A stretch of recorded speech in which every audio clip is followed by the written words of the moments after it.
Yeah. Pepe, the other day I was talking with Paul Carrick Roberts, and we were basically talking about the possibility of making a new security architecture in the region, which Mhm. you look at the population coming Yes, together, Iran, Turkey, and Pakistan coming together is going to be 435 million people. It's exactly. huge.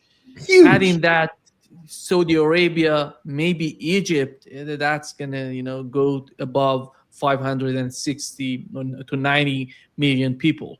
Hmm. And this is the possibilities, and nobody's delusional about what's going on there. But this is the possibility of a new security architecture in the region, which I would argue that the basis, the foundation of the new security architecture in Iran was it was built by General Soleimani, But because General Soleimani, no he question. was he started that sort of concept. One of the main reason of the Quds branch of IRGC is to make a new security architecture in the region, which is dependent on the countries in the region, not outside of the region, to come in and to manipulate the region. And we Mhm. are now, as an outcome of the war, everybody's talking about that. How far is that to be achieved, in your opinion?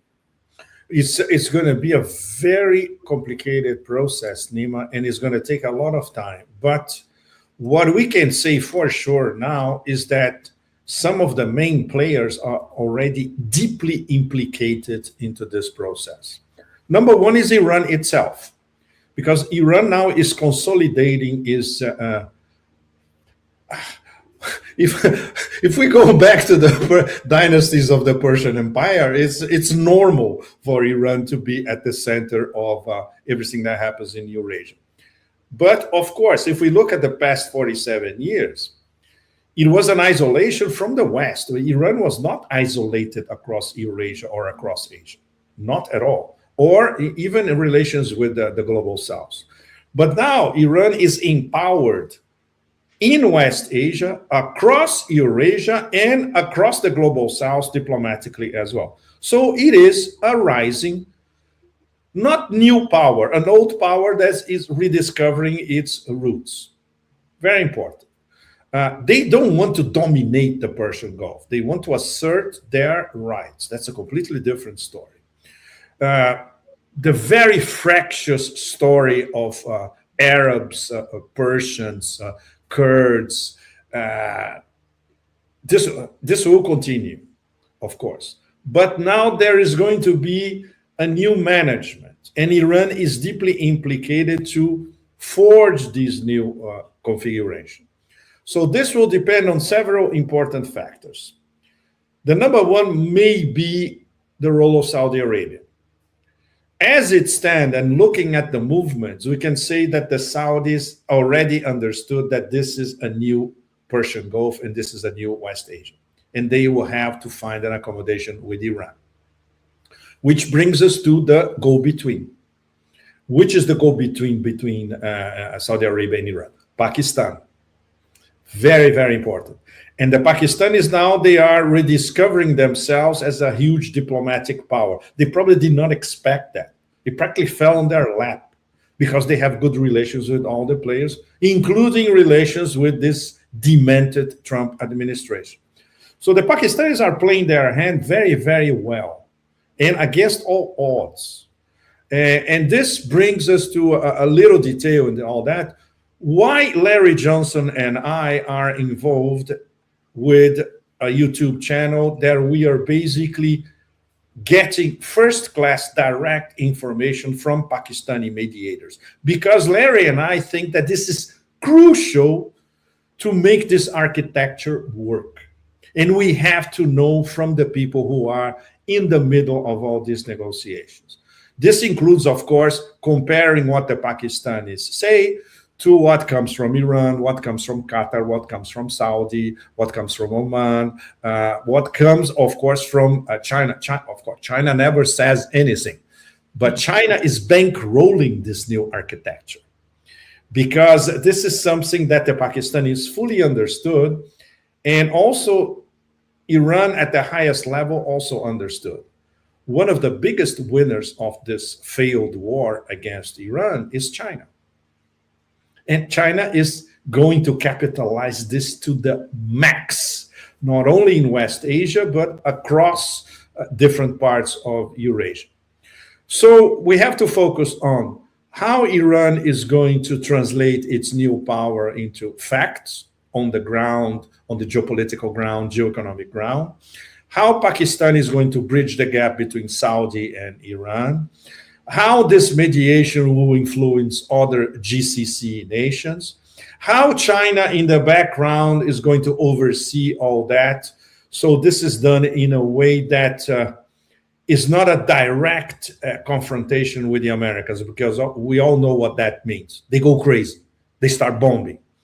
So China knows how to do this in a way that when the Americans look at West Asia, they're going to see, oh shit, there's nothing left for us here.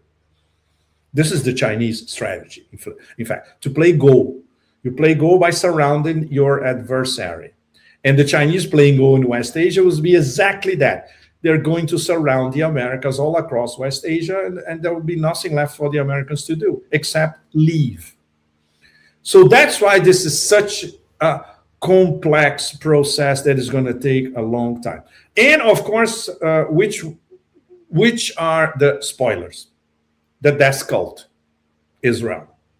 They will do everything to prevent this new unity in West Asia. And that's why the Lebanon dossier is so important.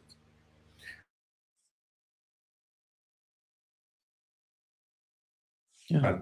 Iran, China, they all know that we need to have some sort of resolution in Lebanon, which is not Lebanon being completely overruled and basically dictated by, destroyed or dictated by the Axis US-Israel.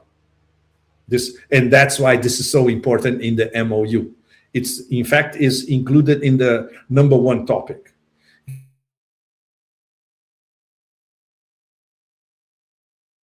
There's nothing to discuss. And the Iranians have to repeat that to the Americans over and over again. At the same time, Nima, there is the Turkey factor. So we are, as we speak, there is a NATO summit taking place in Turkey, in Ankara, where we have the president of the United States coming and saying that Erdogan is a wonderful friend. He did more than anybody else for us. So this is it. This is Trump seducing Erdogan to stay totally dependent on NATO. But obviously the Turks, they have different plans. The Turks, they want to hedge. And if they hedge with NATO, and if they hedge in Central Asia with their Great Turan project, expanding Turkish ties with Central Asians, etc., which is, when you go to Central Asia, you see that the Turkish presence is minimal. It doesn't affect these countries. But the relationship between Turkey, Iran, and Pakistan. And China in the back looking at, okay, we need to bring Turkey to our part of the game here in Eurasia. So that's the major trouble for Erdogan. He cannot hedge forever between NATO and Eurasia. Sooner or later, he's going to have to make a choice. We don't know what's going to be. Nobody knows. And in Turkey, nobody knows. If you ask in Turkey, in Istanbul, in Ankara, nobody knows. But he cannot hedge forever, because this new architecture in West Asia will influence Turkey a lot. And Turkey doesn't want to be left out when you have an entente and a coordination between China, Pakistan, Iran, Saudi Arabia, and most of the GCC, and Turkey is outside. They can't. And that's why they are part from the beginning of these negotiations. We all remember the first big meeting, which led to indirect Iran-US negotiations, was that Islamabad meeting with 4 Sunni nations: Pakistan, Saudi Arabia, Egypt, and Turkey. So that's why it's so complex, Nima. I just sketched the complexity of the problem, but serious decisions will have to be made by MBS in Riyadh, by Erdogan in Ankara, later on by MBZ in the Emirates, which for the moment is completely isolated because they made their bet in the beginning. They allied themselves with Israel. So they allied themselves with the losing horse. And now they have to backtrack how they're going to do that. But that's another thing. The Pakistanis are trying to bridge the gap between Tehran and Abu Dhabi as well. It's another thing that they're doing. It's very much in the shade, but it has already started. So this process is very complex. It's multifaceted. It's in several different levels, but it has already started. The good thing, the good news for the moment is that this is an ongoing process. Pepe, there are two important players in BRICS. One of them is China, as you mentioned. China's, benefit is peace, in my opinion, because when you have peace, you have more partners, you have more trade, and you have everything, and that's why they don't want any war to continue. Sure. And on the other hand, you see India is somehow siding with Israel and the United States. Mm-hmm. I don't know what is the agenda on their part, but it doesn't seem that it would bring good days for India as time goes by. It always comes back to the same place, Nima. The inferiority complex of the Indian ruling classes and the fact that they still have their century of humiliation under the Raj, they could not get rid of it, unlike China. China, they managed to get over the century of humiliation and, okay, that's it. We're going to grow according to our standards, to our system, and we don't owe anything to anybody. The Indian ruling classes, that's not how it works. And this is an enormous problem for BRICS. So I don't expect anything solid coming from this BRICS summit in September. We are only 3 months away. It's not much. I was talking to an Indian friend, very well. It's one of the brightest Indian brains, in fact. And he was saying, no, the leadership here, they made the wrong bet and they cannot backtrack. So there's nothing they can offer to BRICS. And other BRICS nations already know that. So how you're going to compose during the summit? It's going to be very difficult. Very difficult. Brazil will be distracted by the elections. India doesn't know what to do. It's going to be very interesting how Iran is going to be received in India as a full BRICS member. This is very, very important.